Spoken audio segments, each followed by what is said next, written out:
Just one looking at you open up my big man thing, what do I say? Them can never lower you my way. If you're like me, I came home from Vietnam and I had just bought a coffee phin dripper and I didn't really know what to do with it. It came with instructions and I was able to follow them, but I still like to watch videos to figure out visually what's going on and how to do it. It's just easier to understand.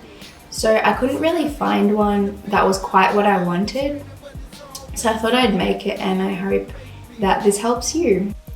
I'm using specialty grade coffee beans, a Good Day Coffee, by Reaching Out, which is a social enterprise in Hoi An, Vietnam that provides jobs to people who have disabilities as a result of the effects of Agent Orange in the Vietnam War.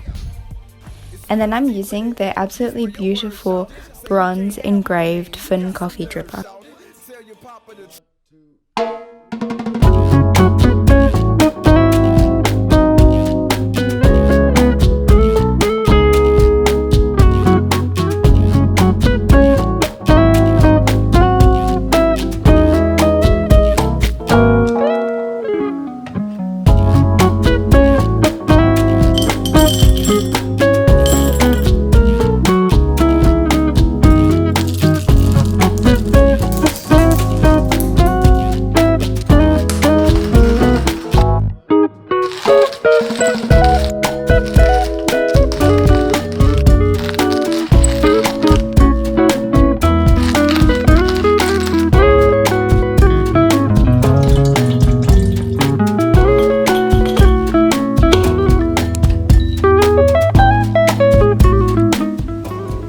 So I'm taking the phin dripper. There's 4 parts to this. So there's the base that helps it sit on top of the cup. There's the main container. There's the tamp. And then there's the lid. So that goes in there and on top of here. So the first thing I'm going to do is heat the device by just pouring some hot water inside. And then I'm going to put it on the lid and heat it as well.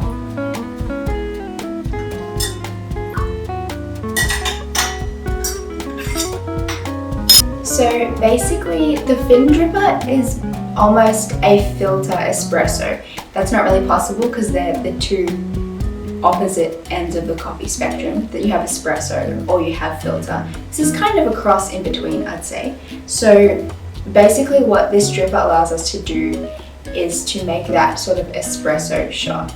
So that's why we have this tamp. So we have our medium to fine coarse ground coffee beans, and we're just gonna pour that into the main container.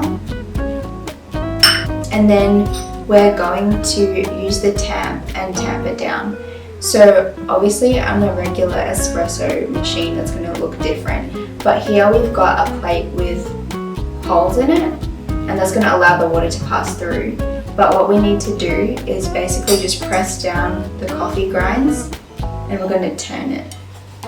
And by turning it and applying a decent amount of pressure, we're basically compacting the grounds together so that there's not going to be many gaps in between the different grinds, and then that's going to allow the water to pass through slowly and extract the coffee.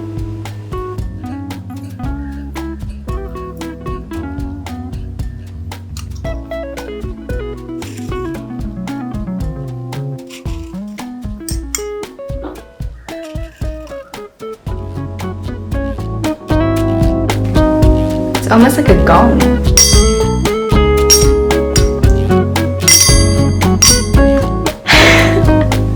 Normal recipes say 2 or 3 times around, but I find that it needs maybe 10 to 20 seconds.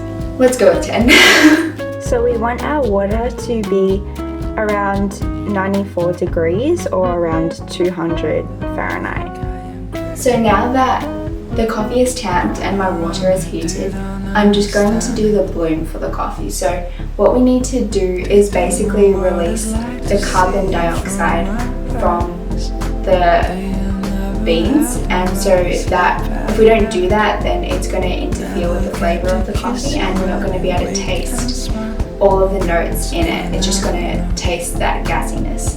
So basically I'm just gonna pour. Usually with filter coffee we weigh how much we're blooming, but with the phin coffee it's not so necessary to. So basically I'm just gonna pour a little bit of water over the grounds inside, and it'll soak up most of that water, but also it's just gonna allow that carbon dioxide to release from the beans, and we're just gonna leave that for 30 seconds. Now this main container is still sitting in the lid, and the lid is going to catch any excess water or grinds that come through. So for my 14 grams of coffee, I've got 100 grams of water as a ratio. So original recipes usually say 20 grams of coffee to 100 grams of water, but I find that it's just way too strong.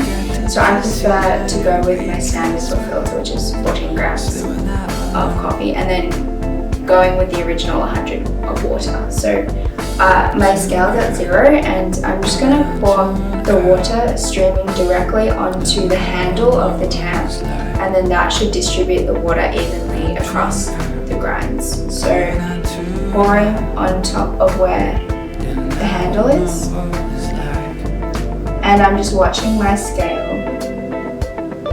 till it gets to 100 grams.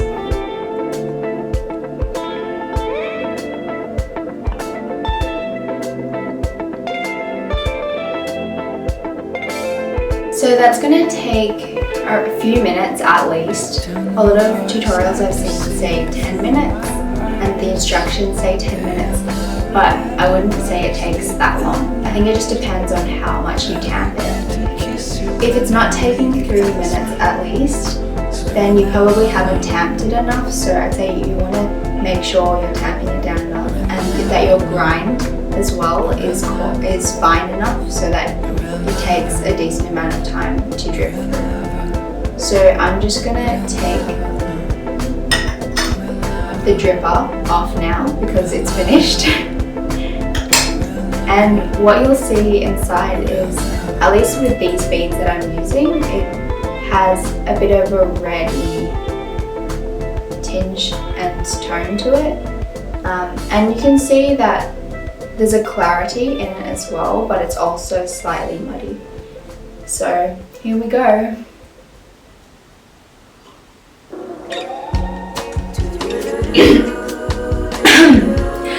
So yeah, it is really high quality coffee, but it's really strong.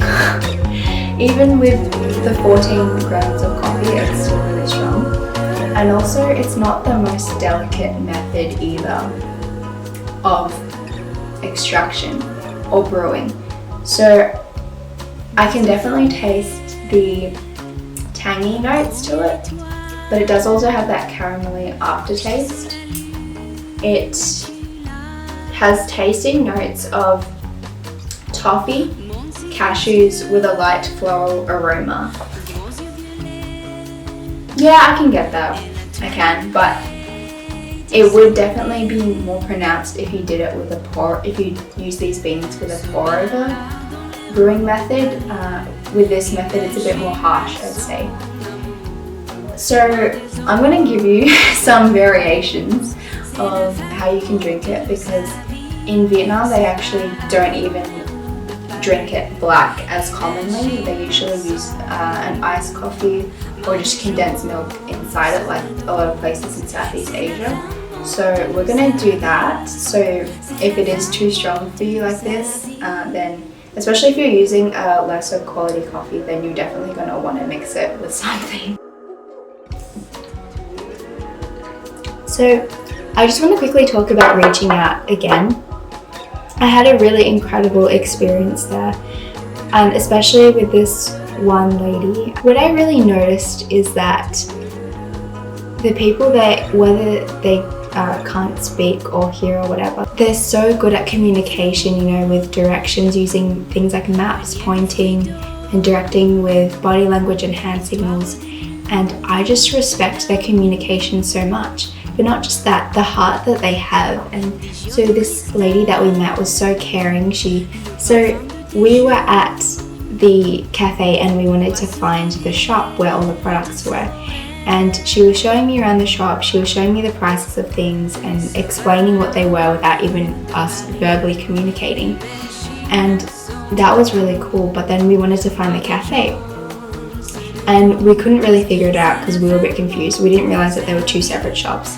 And she was showing us on the map, we were still kind of confused. And then she literally walked out of the cafe with us and took us all the way to the shop. And I thought that was so beautiful that she went out of her day to walk us there and to make sure that we could find it okay. And the next time we came, she was there and she served us, and she was just so beautiful, and just the communication I respect so much. She was so excellent at it, even though we couldn't talk. And yeah, it was just such a touching moment, and honestly, our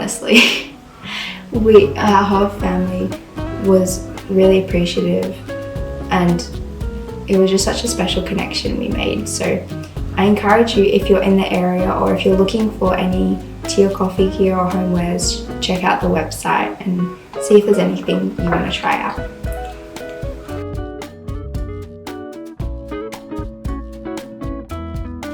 So a common way to serve it is with condensed milk. So if you would like to, what you can do is add half a teaspoon or more if you like it really sweet. I'm using condensed coconut milk, but you can just use regular if you want. It's up to you.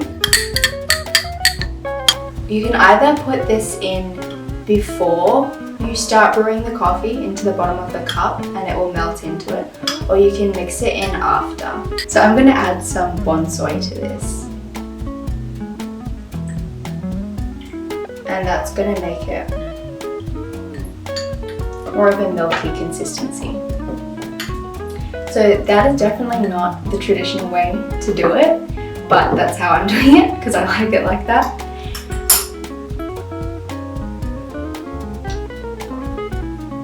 Yeah, that tastes so good. And a third variation that you can do is make it an iced coffee. So what we're going to do is just get some ice cubes. So you can either add it directly to the cup, or you can get another cup, fill it with ice cubes, and then pour your hot coffee over that, and then it's going to melt into it a bit, but the ice won't melt too much because you've got a lot more there.